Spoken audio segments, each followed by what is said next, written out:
Hey, welcome to today's episode. And in this episode, we're going to explore a part of recovery that feels really challenging and quite often really discouraging, and that is relapse. I want to reassure you that relapse is part of many people's journeys.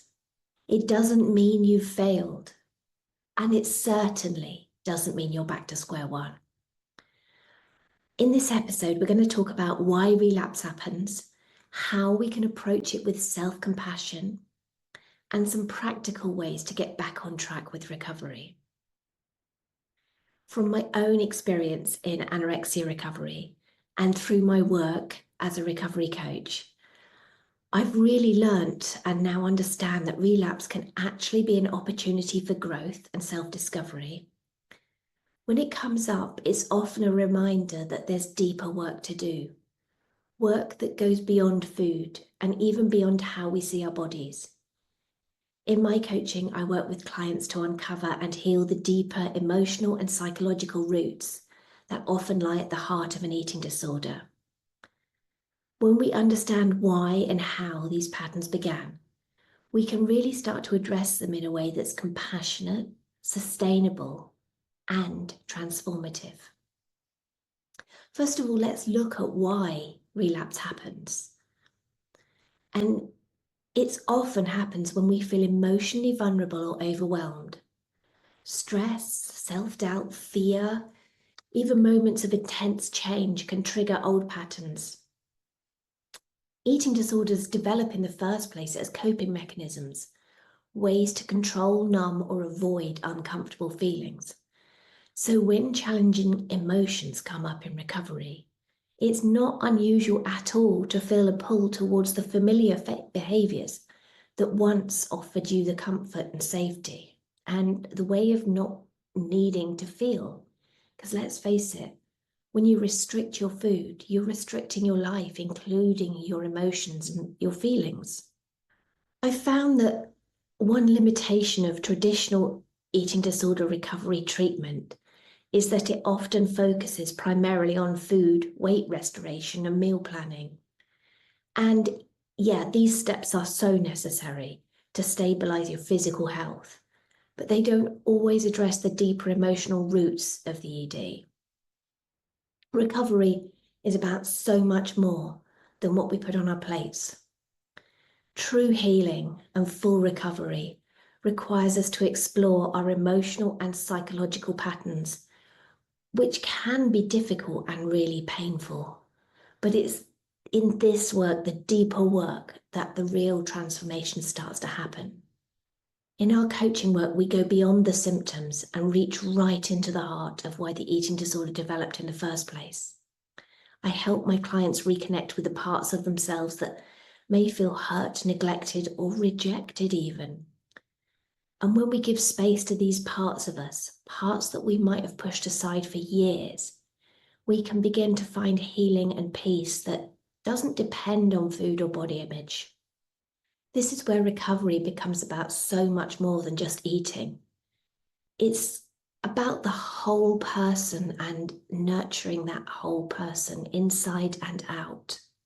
A very powerful and really important part of this deeper work involves connecting with our inner child, that vulnerable, younger part of ourselves that often holds on to our earliest wounds. For many, an eating disorder begins as a way to protect this inner child from feelings of rejection, fear, and shame. By reconnecting with this part of ourselves, we can start to understand that the underlying needs and emotions that contributed to the development of the eating disorder in the first place. Imagine your inner child standing before you right now. What would they say? What fears or insecurities might they express?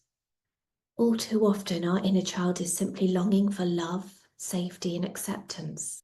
When you visualize yourself comforting that young version of you, you can let them know that they're safe and loved exactly as they are.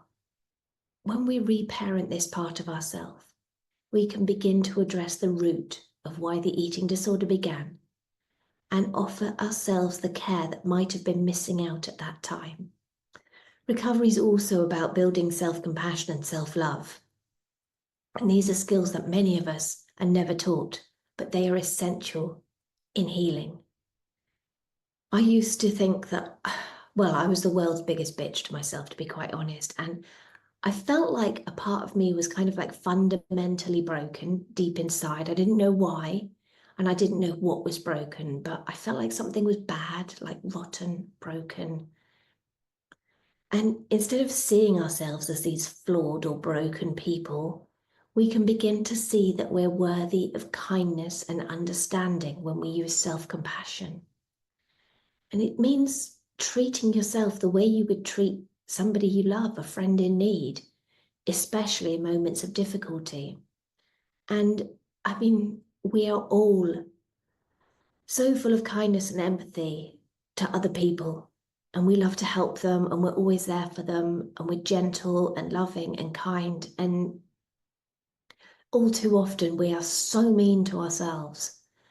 And so when relapse happens, instead of treating yourself with harsh self-criticism, start to choose empathy and patience and treat yourself nicely, like you would someone else, because you know how to, because you do it for other people. It just feels weird and wrong when you do it for yourself. But it only feels weird and wrong because you're not used to being kind to yourself, because you're used to being mean and critical. And you get to change those feelings by practicing self-compassion to yourself. And it is a practice, and it builds and it builds. And to begin with, yeah, it doesn't feel natural at all. But that naturalness, that self-compassion becomes your reality the more you show up for yourself and practice. The same with self-love. It is the commitment to show up for yourself in this journey, to believe that you're worth the effort and that recovery matters. Self-love is about building a relationship with yourself that's based on respect, kindness, and acceptance, not on punishment or perfectionism. Another critical part of recovery is body acceptance, because we live in this world that tells us all the time that our worth is tied to our appearance. But true recovery means breaking free from that belief. Body acceptance isn't about loving how your body looks. It's about valuing your body for all it does for us. It's about recognizing that our worth isn't defined by a number on a scale or how we look in the mirror.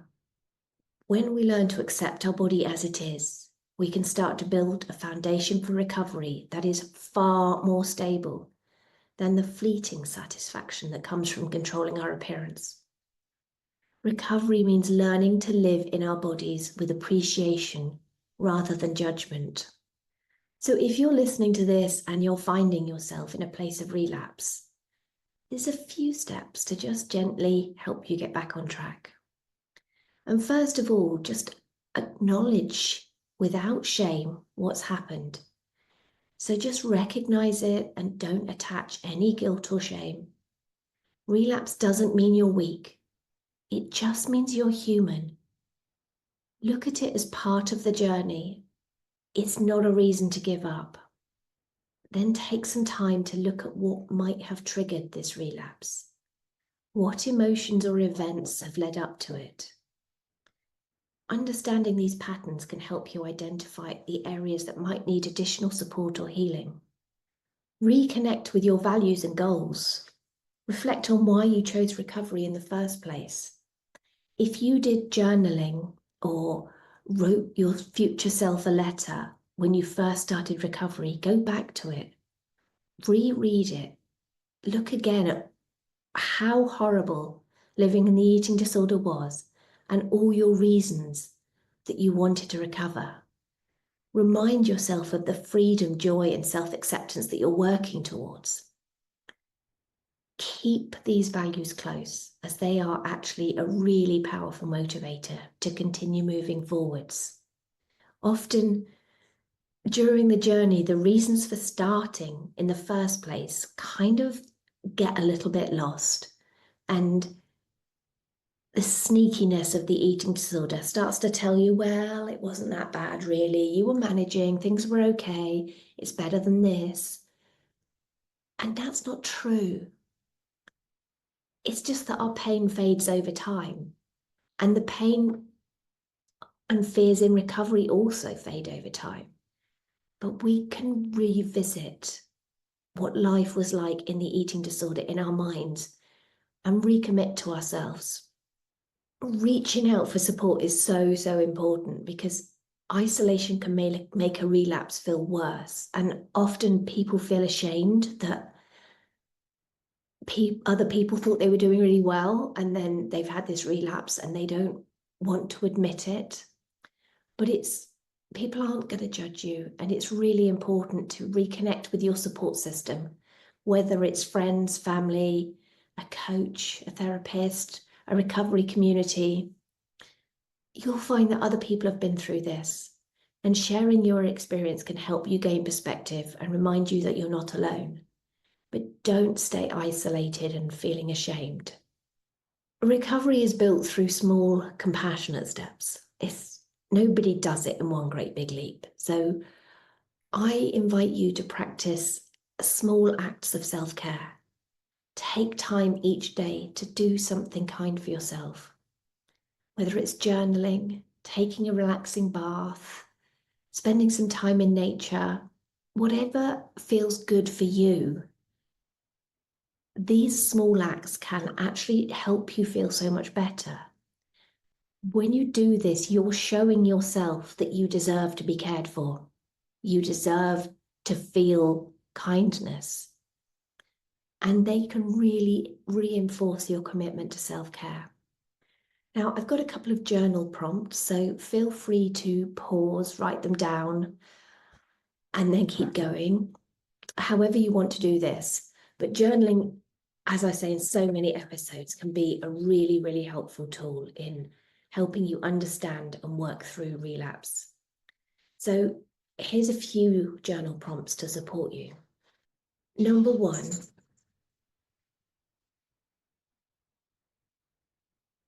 Okay, number 1. When I feel the urge to engage in old patterns, what am I truly needing in that moment? I'll say that again.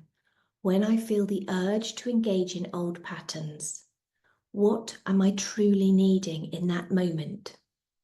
And when you look at this, it can help you understand the underlying need or emotion that the urge is covering up.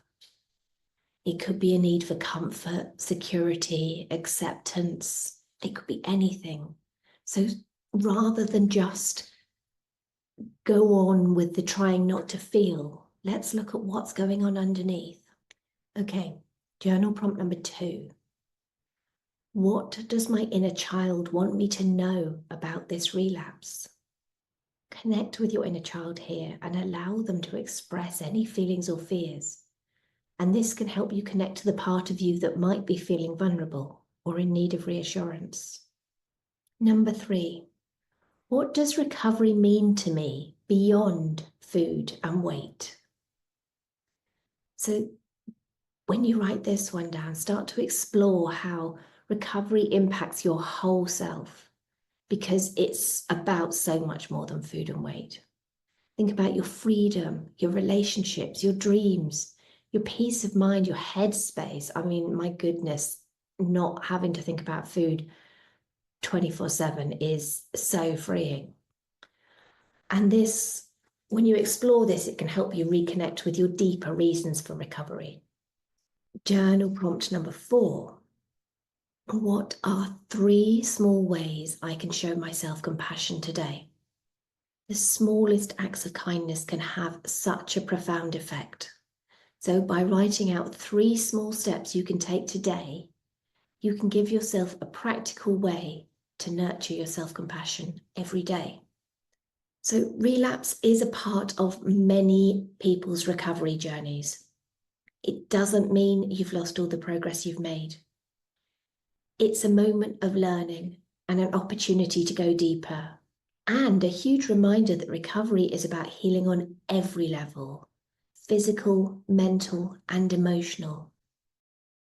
In my coaching, I encourage my clients to see relapse as an invitation to reconnect with themselves, to listen more closely to their needs, and to meet those needs with love and compassion. True recovery is a journey of self-discovery, where we learn to nurture every part of ourselves, the body, the mind, and the spirit. And I actually honestly believe that true recovery turns into self-discovery for the rest of your life. I learn more about myself all the time, and it's quite a beautiful thing. So thank you for joining me today. And remember, every step you take, no matter how small, is bringing you closer to the peace and freedom you deserve. And relapse isn't a step back. It's a call to deepen your healing. With love and freedom to you all. Until next time, lots of love.